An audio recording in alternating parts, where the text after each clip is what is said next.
வாழ்க வையகம், வாழ்க வையகம், வாழ்க வளமுடன்.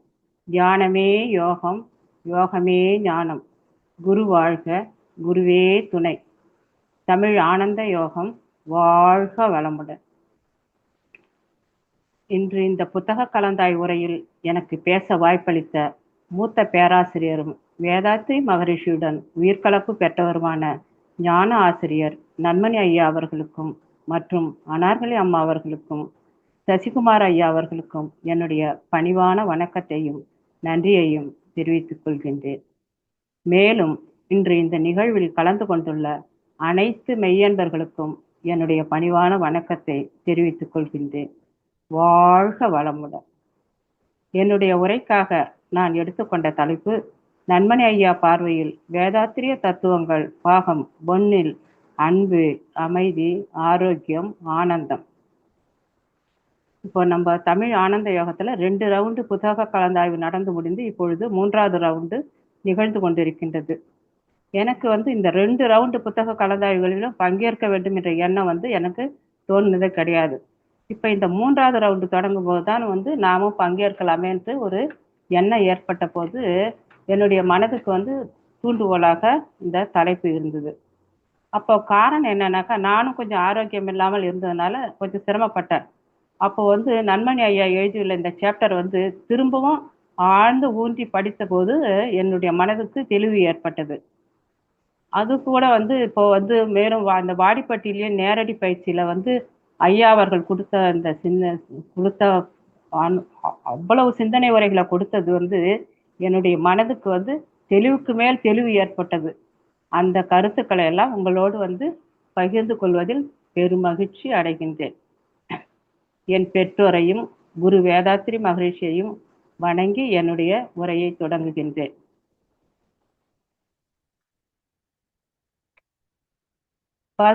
இன்னைக்கு இந்த சமுதாயத்துல பெரும்பாலான மனிதர்கள் நோயினாலையும் மற்றும் வாழ்க்கை சிக்கல்களையும் அகப்பட்டுக்கிட்டு அவதிப்பட்டுக்கிட்டு இருக்கிறாங்க. இப்போ அதற்கான காரணமும் அவங்களுக்கு தெரியவில்லைங்க. இப்போ இதுக்கெல்லாம் விடையாக பார்த்தோம்னாக்கா, நன்மணி ஐயா எழுதியுள்ள இந்த ஒரு சாப்டர்ல இருக்கிற விஷயங்களை திருப்பி திருப்பி படித்தாலே ஒரு புரிதலுக்கு அவங்க வந்துடுவாங்க.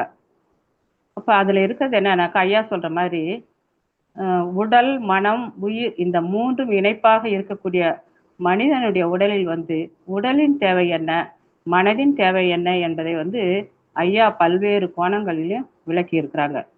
உடலின் தேவை என்பது என்ன? பசி, தாகம், தட்பவெப்ப நிலைகளிலிருந்து பாதுகாப்பு, உடல் கழிவுகளை வெளியேற்றுதல் என்பதாகும். இதை நமக்கு ஐயா ஒரு 500 தடவையாவது சொல்லியிருப்பாங்க. நம்ம அவ்வளவு தூரம் கேட்டிருக்கிறோம். அடுத்தது மனதின் தேவை என்னன்னு பார்த்தோம்னாக்கா, மனம்தாங்க உடலினுடைய தேவைகள் எல்லாம் பூர்த்தி செய்கிறது. அப்போ அந்த உடலின் தேவை முடிஞ்ச பிற்பாடு மனம் அது தன்னுடைய நிலையில் இருந்து கொண்டு தன்னை உணர்வது மட்டுமில்லாமல் இயற்கையையும் உணர்ந்து ரசிக்க வேண்டும் என்பதுதான் அதனுடைய வேலை. அதான் இயற்கையை ரசித்தல் என்பது. அப்ப அந்த இயற்கையை ரசித்தல் 2 விதமாக ஐயா சொல்லியிருக்கிறாங்க. இயற்கையை புலன் மூலமாக ரசித்தல் என்பது ஒன்று. 2வது புலன் கடந்த அறிவிலே நின்று இயல்பாக இருக்கக்கூடிய இயற்கையின் உணர்வுகளை உணர்ந்து ரசித்தல் என்பது ஒன்று. அப்போ இயற்கையை புலன் மூலமாக ரசித்தல்னாக்கா, நம்ம இயற்கையாக இருக்கிற இந்த மரம், செடி, கொடிகள், பூக்கள், நீர்வீழ்ச்சிகள், மலைகள் இதெல்லாம் நம்முடைய புலன்கள் கண், காது, தோலின் மூலமாக ஒளியாகவும் அழுத்தமாகவும் உணர்ந்து ரசிக்கிறோம். அப்போ அடுத்தபடியாக அந்த வாய், மூக்கு என்ன செய்யுதுனாக்கா, இயற்கையில் விளைந்த பழங்களை ரசித்து உண்ணும் போதும் சரி, மலர்களை மனங்களை நுகரும் போதும் இந்த வாய், மூக்கு சுவையாகவும் மனமாகவும் ரசித்து மகிழ்கின்றோம். 2வது பாட்டு புலன் கடந்த அறிவிலே நின்று இயல்பாக இருக்கக்கூடிய இயற்கையின் உணர்வுகளை உணர்ந்து ரசித்தல் என்பது. இப்போ அதாவது நம்ம ஒரு இடத்துல உட்கார்ந்துட்டு கண்ணை மூடி நம்முடைய பகுத்தறிவு ஒரு இயற்கை காட்சிகளையோ, இல்லைன்னா கருமேகங்கள் இல்லாத சூழ்ந்து வருவது மாதிரியோ, இல்லை மழை பெய்வது போலவோ கண்ணை மூடி ரசிக்க முடியும். இப்போ இதைத்தான் பாரதியார் கூட ஒரு பாடல்ல பாருங்களேன், காணி நிலம் வேண்டும் பராசக்தி காணி நிலம் வேண்டும், அங்கே தூணில் உயர்ந்ததொரு மாட மாளிகை கட்டித்தர வேண்டும், பக்கத்திலே கேணி அருகினிலே தென்னை மரம் கீற்று விட வேண்டும், 10 12 தென்னை மரம் கீற்று விட வேண்டும். நல்ல முத்துச்சுடர் போல நிலா ஒளி முன்பு வர வேண்டும். அங்கே கத்தும் குயிலோசை சற்றே வந்து காதில் பட வேண்டும். எந்தன் சித்தம் மகிழ்ந்திடவே நன்றாய் தென்றல் வர வேண்டும்னு பாரதியார் வந்து அந்த காணி நிலத்திலேயே ஒரு மாளிகையை கட்டித்தர வேண்டும்னு இயற்கையை ரசித்து உணர்ந்து பாடியிருக்கார். இப்போ நம்ம கூட வந்து இந்த பாடல் வந்து ரெக்கார்டில் போட்டுட்டு 2 தடவை கேட்டுட்டு நம்ம காதால கேட்டுட்டு அந்த மாதிரி ஒரு இயற்கை சூழல்ல இருக்கிற மாதிரி நம்முடைய உணர்வுகளை எல்லாம் கொண்டு செல்லும் போது நம்முடைய உடலும் மனமும் வந்து லேசாக ஆயிடும்.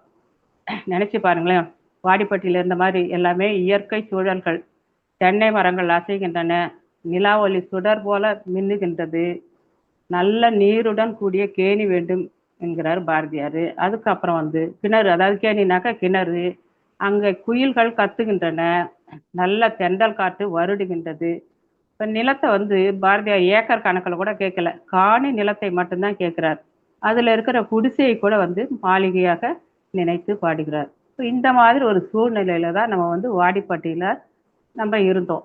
அதாவது இங்கேயாவது 10 12 மரம், அங்க வந்து அவ்வளோ தென்னை மரங்களும் வாழை மரங்களும் சப்போட்டா மரங்களும் மாமரங்களும் அந்த மாதிரி ஒரு அவ்வளவு இயற்கை சூழல்லாம் நம்ம இருந்தோம். இப்போ அந்த மாதிரி அந்த குயில்கள் கத்துருக்க மாதிரி தான் நாங்கள் இருந்த அறைக்கு பக்கத்தில் வந்து ஒரு காலையில் 4:45 மணிக்கெல்லாம் ஒரு அலாரம் வச்ச மாதிரி ஒரு மைனா அப்படி ஒரு ஒரு அழகான சத்தத்தை கொடுத்து எழுப்பி விடும். அலாரமே தேவை, அதுக்கப்புறம் தான் அலாரம் கூட அடிக்குது நான் வச்சது கூட. அந்த மாதிரி ஒரு சூழ்நிலையில நம்ம வாடிப்பட்டியில இருந்தோம். அப்போ நம்ம புலன்கள் வந்து அதை வந்து ரசிக்குது. இப்போ இதுதாங்க வந்து ஐயா சொல்ற மாதிரி மனத்தின் வேலை ரசித்தல் நடைபெறுகிறது. காலையில தவத்தில் கூட பாருங்க, ஐயா சொல்லுவாங்க, நம்மை சுற்றிலும் ஏற்படும் பறவைகளின் குரலோசையை கவனிங்க, பூச்சிகளின் ரீங்கார சத்தத்தை உணர்ந்து கவனிங்கன்னு சொல்லுவார். அப்போ அந்த சமயத்துல நம்ம வந்து அந்த சத்தங்களை எல்லாம் கொஞ்சம் உன்னிப்பா கவனிக்கும் போது நமக்கு வேற எந்த எண்ணமும் வர்றது இல்லைங்க. அடுத்தது வந்து புலன் மூலமாக உடலின் தேவைகளை உணர்ந்து புலன் மூலமாக பொருள் தேடுவது ஒரு பகுதி. 2வது பகுதி என்னன்னாக்கா, மனம் வந்து புலன் மூலமாக இயற்கையை ரசித்தல் என்பது இன்னொரு பகுதி. இப்போ புலன் மூலமாக ரசித்தல் என்பதில் என்னன்னாக்கா, பறவைகள் விலங்குகள் எல்லாம் பாருங்க புலன்கள் மூலமாக அப்படியே இயற்கையை ரசித்து கொண்டு இருக்குது. இப்போ அவைகளுக்கு வந்து எந்த எதிர்பார்ப்பும் இல்லை. அந்த எதிர்பார்ப்பு இல்லாதனால ஏமாற்றமும் இல்லை. இப்போ அதுங்களுக்கு ஏமாற்றம், எந்த ஏமாற்றமும் கிடையாது. எல்லாமே சுதந்திரமா ஆடி பாடி திரிந்துக்கிட்டு மேய்ந்துக்கிட்டு இருக்கும். இப்போ அவைகளுக்கு வந்து அதை வந்து அடைய வேண்டும் என்ற எந்த எண்ணமே இல்லை. ஏன்னா வந்து அதுங்களுக்கு வந்து இந்த மகன் மகள் அம்மா அப்பா அண்ணன் தம்பின்னு எந்த உறவும் இல்லை. அப்போ அது என்ன செய்யுது, ஒரு குறிப்பிட்ட லெவலுக்கு அப்புறம் இந்த பறவைகளும் விலங்குகளும் அதனுடைய குட்டிகளையும் குஞ்சுகளையும் அது தேவைகளை உணர்ந்து பூர்த்தி செய்திருக்க மாதிரி அப்படியே தள்ளி விட்டுருதுங்க. அப்போ அதனால அதுங்களுக்கு வந்து நாளைக்கு வேண்டுங்கிற கவலையும் இல்லை, அமைதியாக ஆனந்தமாக இருக்கின்றன. ஆனா மனிதர்கள் என்ன செய்யறாங்க பாருங்க, புலன் மூலமாக உலக பொருள்களில் செல்லும் போது ரசித்தல்ங்கிற ஒரு நிலையில நிற்கிறதானாக்கா இல்லைன்னு தான் சொல்லணும்.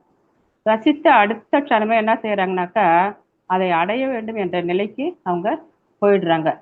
இப்போ நம்ம ஒரு வீட்டு கிரகப்பிரவேசத்துக்கு போறோம், வீடெல்லாம் சுற்றி பார்த்துட்டு வீடு நல்லா கட்டியிருக்கிறாங்க, அழகா மாடலா இருக்குதுன்னு ரசிச்சு பார்க்குறோம். உடனே மனமானது என்ன செய்யுது, நமக்கும் ஒரு வீடு, இந்த மாதிரி ஒரு வீடு வேணுங்கிற அந்த மயக்க நிலைக்கு போயிடுது.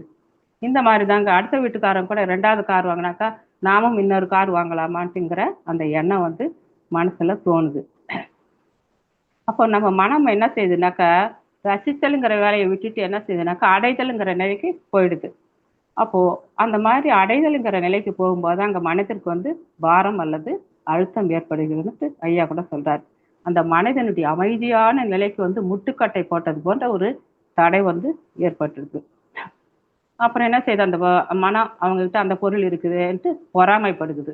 பொறாமைனால அந்த பொருள் கிடைக்கவில்லைன்ட்டு கவலையும் படுது. அப்போ அடைதல் அல்லது பெறுவது என்பது நமக்கு எப்ப தேவைப்படுகிறதுன்னு பார்த்தோம்னாக்கா, உடலின் தேவைக்கு மட்டும் அடைதல் வந்து அவசியம். உடலின் தேவை முடிஞ்ச பிற்பாடுனாக்கா அதை ரசித்தல் என்ற ஒரு நிலையிலேயே நின்றுட்டோம்னாக்கா மனசுக்கு வந்து எந்த பாரமும் இல்லை, அழுத்தமும் இல்லைன்னு சொல்றாரு. இப்போ மரங்களையோ இப்போ நீர்வீழ்ச்சிகளையோ பூக்களையோ பார்க்கும்போது மனமானது என்ன செய்யுதுனாக்கா ரசித்தலுங்கிற ஒரு நிலையிலேயே நின்றுடுது. அதனால தான் நம்ம எங்கேயாவது சுற்றுலா தலங்களுக்கோ இல்லாத இயற்கை வாழிடங்களுக்கோ போயிட்டு வந்தோம்னாக்கா நம்முடைய உடலும் மனமும் அப்படியே அமைதியாகவும் ஆரோக்கியமாகவும் இருக்குது. அப்போ நம்ம எங்கேயாவது மலை வாழிடங்களுக்கு போயிட்டு வந்தால் கூட அப்படியே நமக்கு வந்து ஜனங்க என்ன சொல்கிறாங்கனாக்கா நல்லா ரிலாக்ஸாக இருக்குதுன்ட்டு சொல்றது அதுதான் காரணம். நேற்று கூட அதை பற்றி தான் ஐயா கூட சொன்னார். எங்கேயாவது போயிட்டு வந்தோம்னாக்கா நல்லா ரசித்து பார்த்துட்டு வந்தோம்னாக்கா நல்லா இருக்கும். அந்த மாதிரி. ஆனா இதே வந்து இதே உறவுக்காரர்கள் வீட்டுக்கோ அல்லது கல்யாணத்துக்கோ போயிட்டு வந்தோம்னாக்கா இந்த மனம் என்ன செய்யுதுனாக்கா 2 நாளைக்கு படாத பாடு பட்டுக்கிட்டு இருக்கும். அவங்க அந்த நகையை போட்டிருக்காங்களே, அந்த ட்ரெஸ்ஸை போட்டிருக்காங்களே, அந்த கார்ல வந்தாங்களேன்ட்டு மனம் வந்து அப்படியே ஏங்கிக்கிட்டு இருக்கும். அப்போ இந்த இடத்துலயும் வந்து மனசுக்கு வந்து அமைதியும் ஆரோக்கியம் கெட்டு போயிடுது.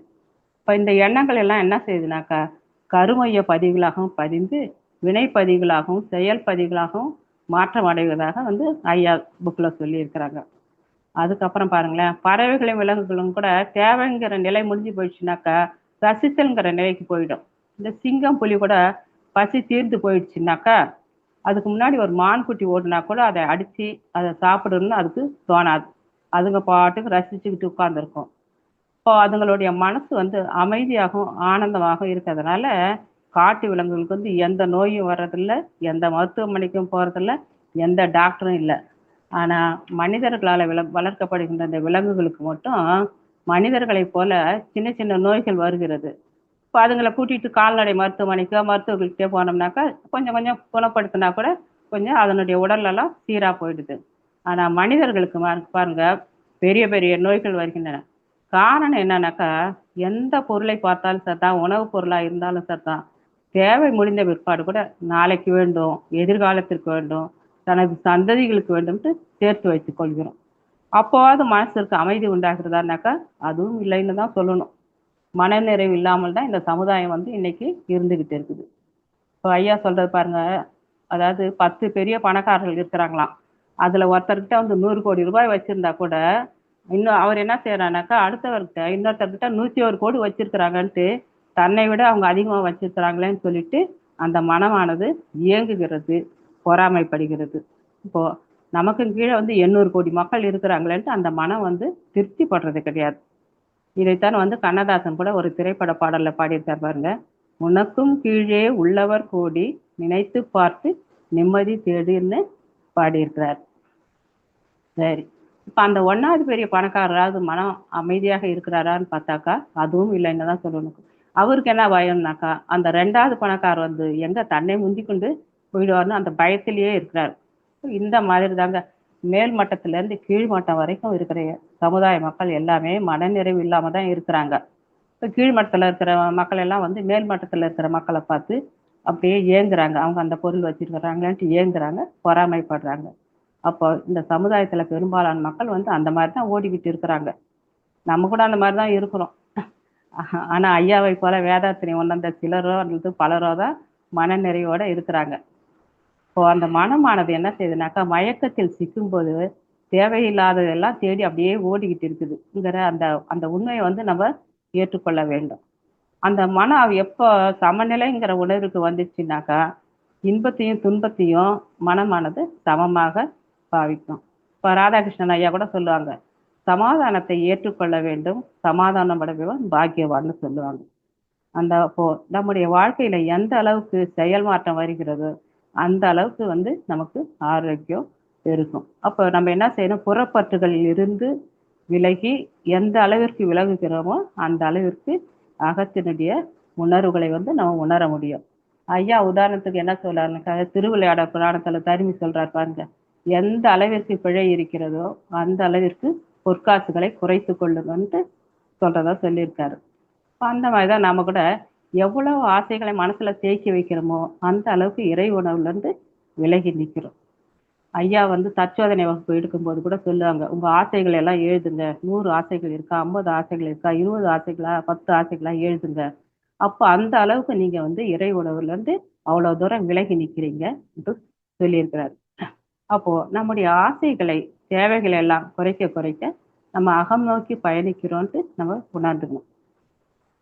அந்த மாதிரி உடலின் தேவைகளை மட்டும் பூர்த்தி செய்து கொண்டு நம்ம பொருள் பற்று இந்த உறவுகளின் மேல் பற்று அதெல்லாம் நீ குறைத்து கொண்டு வாழும்போது நம்ம இந்த சமுதாயத்துல இருக்கிறவங்க கூட என்ன சொல்லுவாங்கன்னாக்கா இவங்க பிழைக்க தெரியாதவங்க நம்மளை குறைவா மதிப்பிடுவாங்க. அப்போ அந்த மாதிரி அவங்க சொல்லும் போதும் அந்த அவமானத்தையும் நம்ம வந்து ஏற்றுக்கொள்ளத்தான் வேண்டும். ஐயோ வேதாத்திரி மகரிஷி கூட ஒரு பாடல்ல சொல்றாரு பாருங்களேன், ஏற்பு எனும் உயர் மருந்துங்கிற பாடல்ல வந்து ஏற்பின்றி தீயண்டா பவையிருப்பு இன்றேல் ஓர் துன்பம் வரா இறை அமைப்பு ஏற்பு வினை வினையீர்ப்புகளின் பதிவு ஆகும்.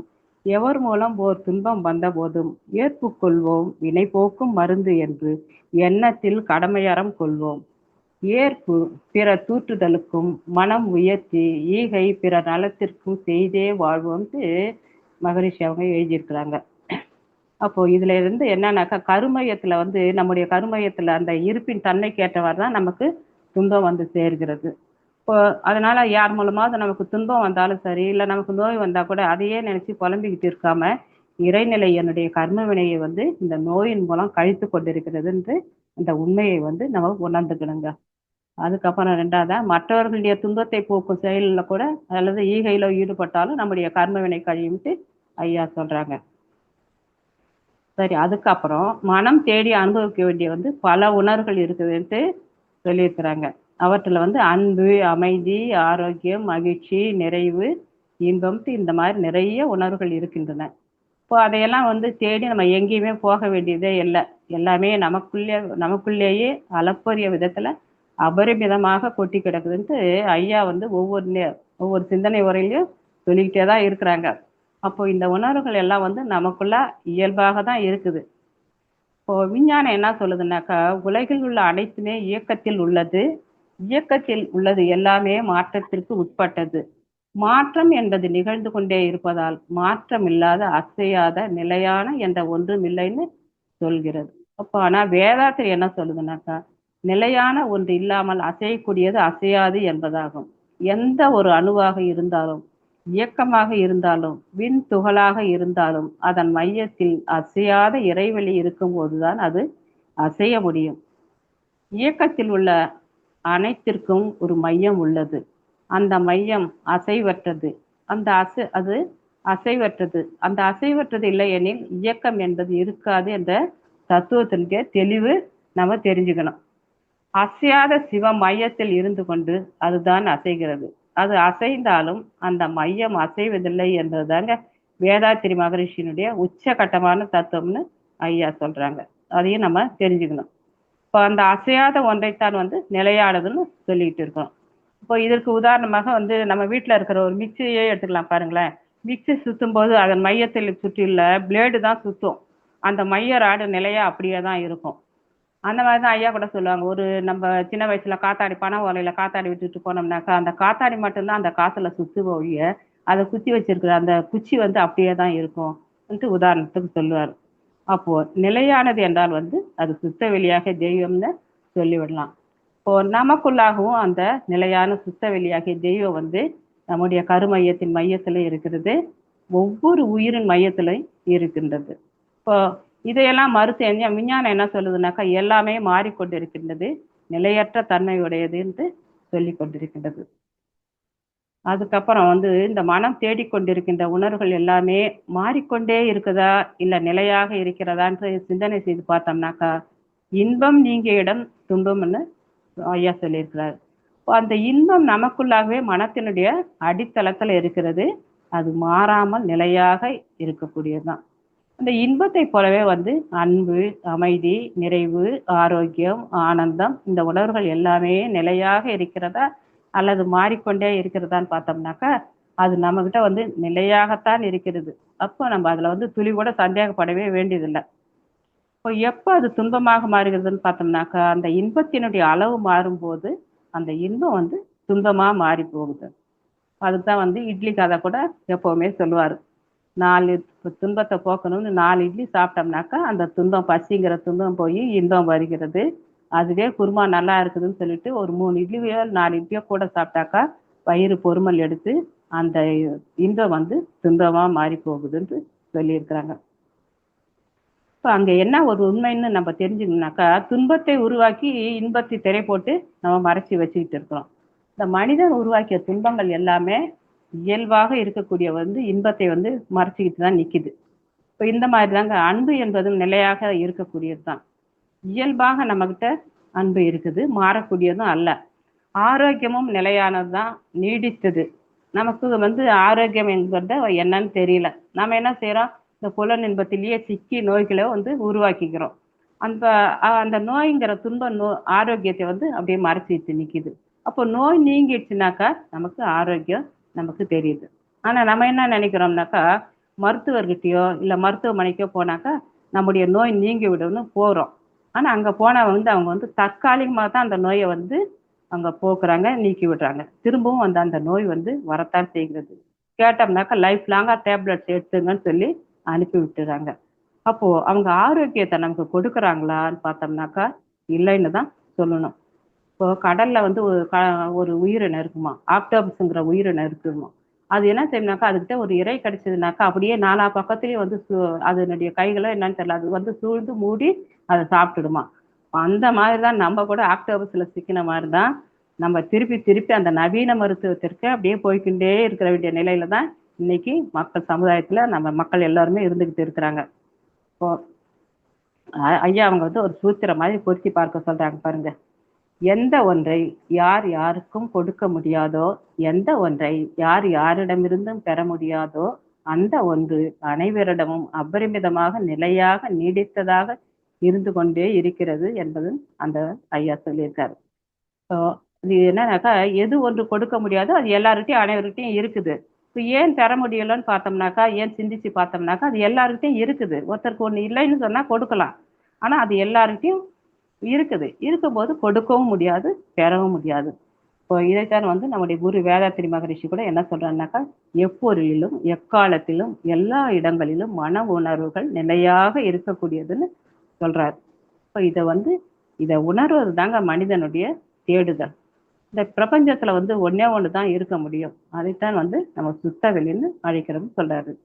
அப்புறம் இந்த இறைவழியாக தெய்வமே நிலையானது, மாறாதது, அசையாதது, இயக்கமற்றது என்பதையும் நம்ம உணர்ந்துகிட்டோம்னாக்கா, அன்பு, அமைதி, ஆரோக்கியம், ஆனந்தம் இவை எல்லாமே நிலையாக இருக்கிறதுன்ட்டு நம்ம உணர்ந்துக்கலாம். இப்ப இந்த உணர்வுகள்லாம் எப்படி இருக்கணும்னு நம்ம நினைக்கிறோம். அதை வந்து நீடித்து உணர வேண்டும் நினைக்கிறோம். ஆனா பாருங்களேன், மகிழ்ச்சி உணர்வதற்காக பார்த்தோம்னாக்கா, உதாரணமா ஒரு வீடு வாங்கும்போது மகிழ்ச்சியா இருக்கிற மாதிரி தோணும். ஆனா ஒரு வருஷம் கழிச்சு அந்த வீட்டின் மூலம் மகிழ்ச்சி கிடைக்கிற மகிழ்ச்சியானது நமக்கு கிடைக்காது. அந்த மாதிரி தாங்க உறவுகளும் அந்த மாதிரி தான். திருமணமான புதுசுல இருக்கிற மாதிரி அந்த மகிழ்ச்சியை போல 10 ஆண்டுகள் கழிச்சு அந்த மகிழ்ச்சி இருக்கிறது இல்ல. உலக பொருள்கள் எல்லாமே சிறிது காலத்திற்கான வந்து இன்பம் அல்லது மகிழ்ச்சியை கொடுக்கின்றது. ஒரு புது ட்ரெஸ் போட்டா கூட முதல்ல போடுற மாதிரி சந்தோஷம் அந்த ட்ரெஸ்ஸை 4 தடவை போட்டதும் சந்தோஷமானது போய்விடுகிறது. இப்படி இந்த பொருள்கள் மூலமாகவும் உறவுகளின் மூலமாகவும் கிடைக்கக்கூடிய இன்பம் என்கின்ற ஒரு உணர்வு எப்படி வந்துட்டு போகுதுனாக்கா ஒரு மின்னல் போல வந்துவிட்டு போகக்கூடியதாக இருக்கிறது சொல்றாரு. அப்ப ஆனா மனம் எப்படி உணர வேண்டும் நினைக்குதுனாக்கா அந்த இன்பம் வந்து நிலையாக இருக்க வேண்டும் என்று நினைக்கிறது. இதுதான் மனத்தினுடைய தேவை. நிலையா கேட்குது. அந்த மாதிரி பார்க்கும்போது நம்ம கிட்ட வந்து நிலையாக இருக்கக்கூடிய அன்பு, அமைதி, ஆரோக்கியம், ஆனந்தம் இதையெல்லாம் வந்து இறைத்தன்மைன்னு தான் சொல்லணும். மனம் என்பது எல்லா உயிரினங்களிலும் இருக்கிறது. அதுதான் வந்து ஆறாத அறிவாக, பகுத்தறிவாக மனிதனிடமும் இருக்கிறது. ஆனா 5 அறிவு வந்து இது ஐயா சொல்றாரு. இதுதான் தனித்த மனம்னு சொல்றாரு. இப்ப 5 அறிவு இதையெல்லாம் உணர முடியுமானாக்கா வந்து இதையெல்லாம் உணர முடியாது. ஏன்னா அதுங்களுக்கு வந்து அதை உணர்வதற்குரிய இந்த 6ஆம் அறிவு வந்து அதுக்கு கிடையாது. இப்போ மனிதன் மட்டும்தாங்க உணர முடியும். ஆனா அந்த தகுதி இருந்தா கூட மனிதர்கள் வந்து அவற்றை உணர முடியாத தடுமாற்றத்திலேயே அப்படியே சிக்கிக்கிட்டு இருக்கிறாங்க. இப்ப இங்கதான் வந்து மனிதர்கள்லாம் தடுக்கி விழுந்துடுறாங்க. இறை உணர்வுகளை வந்து மனிதன் மட்டும்தான் உணர முடியும். இந்த இந்த இந்த இறை உணர்வுகளை உணராமலே என்ன செய்யறாங்கன்னாக்கா வாழ்க்கை முழுவதுமே இந்த புலன் இன்பத்திலேயே முழுமையாக சிக்கி அதுலயே வந்து பெரும்பாலான மக்கள் வந்து இறக்குற வரைக்கும் அதுலயே தான் இருக்கிறாங்க. இப்போ அமைதி இல்லைன்னு ஒருத்தர் சொல்லிட்டு இருக்கிறாரு. இப்போ என்னை தேடிக்கொண்டு இருக்கிறேன்ட்டு சொல்லிட்டாரு. இந்த சமுதாயத்துல சொல்லிட்டு இருக்கிறாங்க. இப்போ இதைத்தான் வந்து ஒரு பாடல்ல கூட வந்து எங்கே நிம்மதி, எங்கே நிம்மதி, அங்கே எனக்கோர் இடம் வேண்டும் என்பது பாடல். இப்போ நிம்மதியை நம்ம எங்க போய் தேட முடியும்? நம்முடைய மனம்தானே நமக்கு மருத்துவர். மனம்தான் நம்முடைய அனைத்துக்குமே புகலிடமாக இருக்கிறது.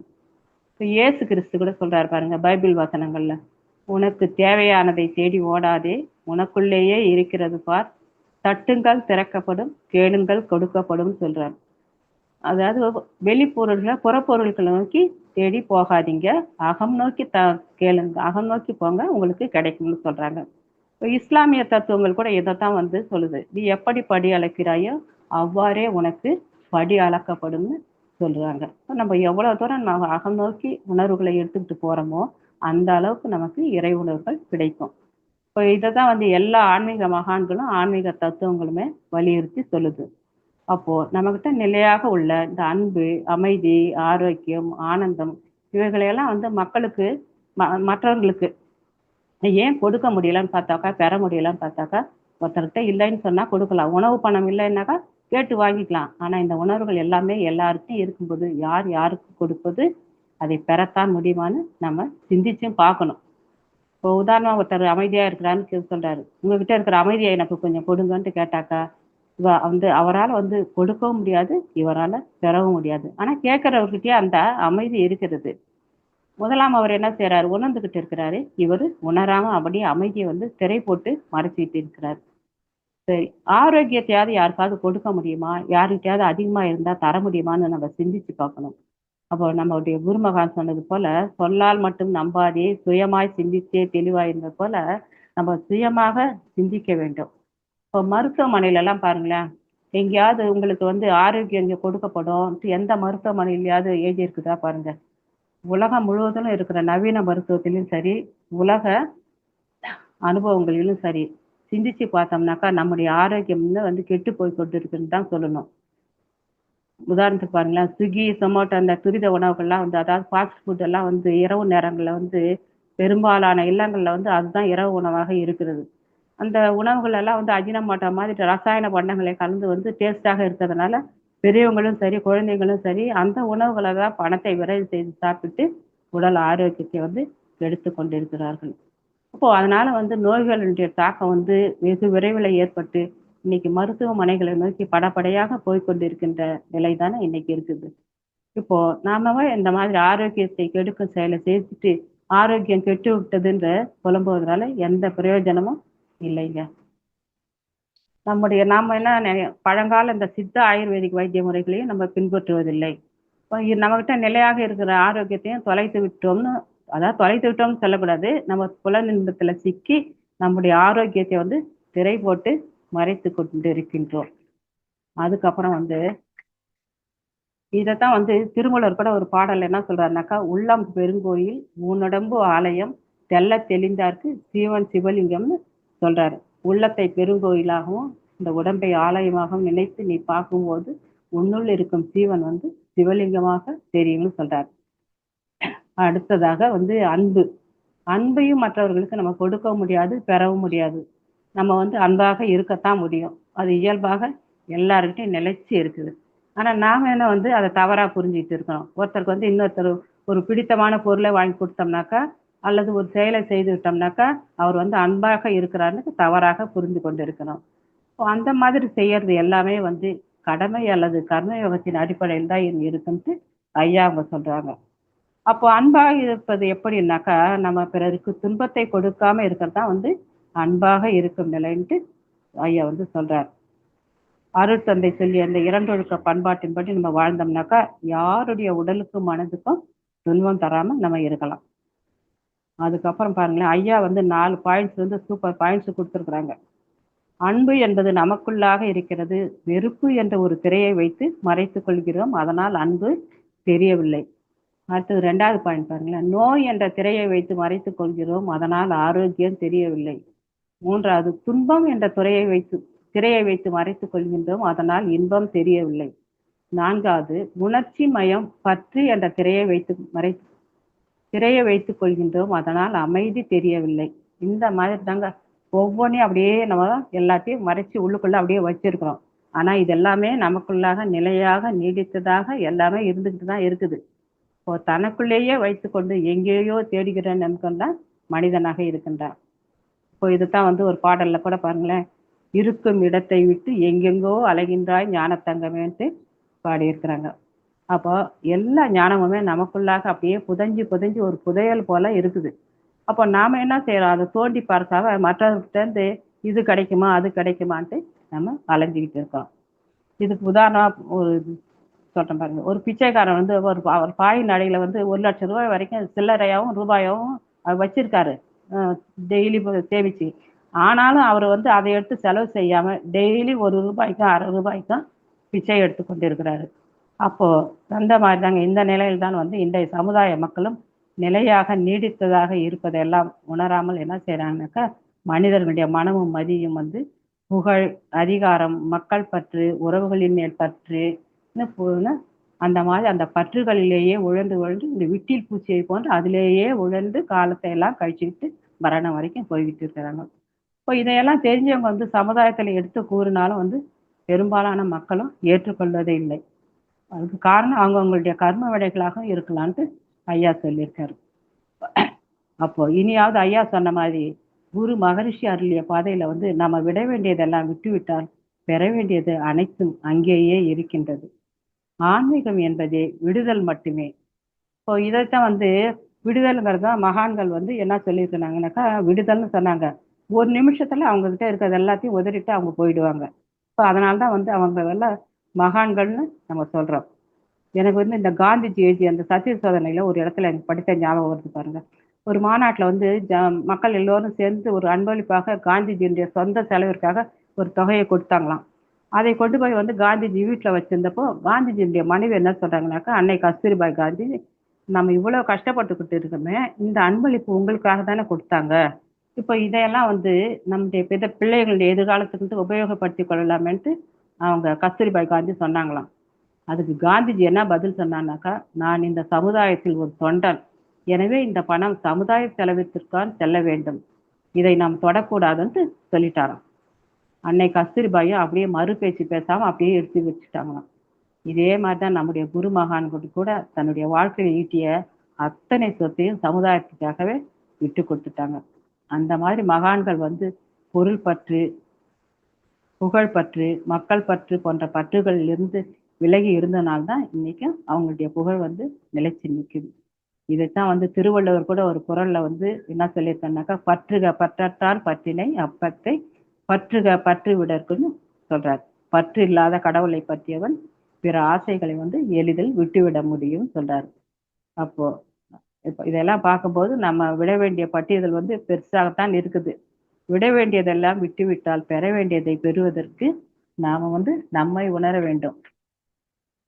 நாம் எதையெல்லாம் பெற வேண்டும் என்று நினைக்கிறோமோ அவை எல்லாமே நம்மிடம் நிலையாக நீடித்ததாக நமக்குள்ளாகவே இருக்கின்றது. அதை வந்து உணர்வது மட்டும்தாங்க மனிதனுடைய வேலை. அதை மனிதன் தான் உணர வேண்டும். அப்படி நிலையான நீடித்த ஒன்று இருக்குமானால் அது வந்து இறைநிலையாகத்தான் இருக்க முடியும். மனிதருள் இயல்பாக நிலையாக இருக்கும் அன்பு, அமைதி, ஆனந்தம், மகிழ்ச்சி, இந்த உணர்வுகள் எல்லாமே இறை உணர்வுகள் தான். இந்த உணர்வுகளை வந்து நம்ம உணரும் பொழுது இறை உணர்வு பெறுகிறோம்னு சொல்லலாம். அப்போ அந்த இறை உணர்வு பெறுவதற்கு மனம் என்ன செய்யணும்னாக்கா, புலன்கள் எல்லாம் விடுத்து உயிரோடு ஒடுங்கி உணரணும். அப்போ அதுக்காக தான் மகரிஷி கொடுத்த வந்து உடல் பயிற்சி, காயகல்பம், தவம், தற்சோதனை பயிற்சிகள் எல்லாமே. அதுக்கப்புறம் அந்த அருகுண சீரமைப்பு பண்புகளிலும் நம்ம வந்து நம்மை வந்து முறைப்படுத்தி கொண்டு வாழ்வில் வந்து நம்ம வாழ்க்கையில் வந்து அது முறையாக செயல்படுத்தி கொண்டு வாழும்போது நம்முடைய மனம் அமைதியாக, ஆனந்தமாக, ஆரோக்கியமாக இருக்கும். அப்போ மக்கள் என்ன செய்யணும்னாக்கா, ஒவ்வொருவரும் நம்ம இறையாசிரியர்கள் வந்து இதை வந்து எடுத்துட்டு போய் ஜனங்கிட்ட சொன்னோம்னாக்கா, ஒவ்வொருத்தரும் அவங்க என்ன செய்யணும்னாக்கா, தன்னுடைய உடல், தன் குடும்பம் என்று எண்ணுவது போன்று தன்னுடைய சமுதாயம் என்று நினைத்து தன்னால் முடிந்த வரை வந்து இந்த சமுதாய வளம் காப்பதற்கு செயலாலோ, பொருளாலோ, அறிவாலோ வந்து தொண்டு செய்ய வேண்டும். அந்த மாதிரி ஒவ்வொருத்தரும் வந்து உடல், மனம் இவற்றினுடைய தேவைகளை பூர்த்தி செய்த பிற்பாடு சமுதாயத்திற்கு தன்னால் இயன்றவரை தொண்டு செய்து வாழும்போது விரைவில் இந்த சமுதாயத்தில் அன்பு, அமைதி, ஆரோக்கியம் பன்மடங்காக பெருகும் என்று கூறி என்னுடைய உரையை முடிக்கின்றேன்.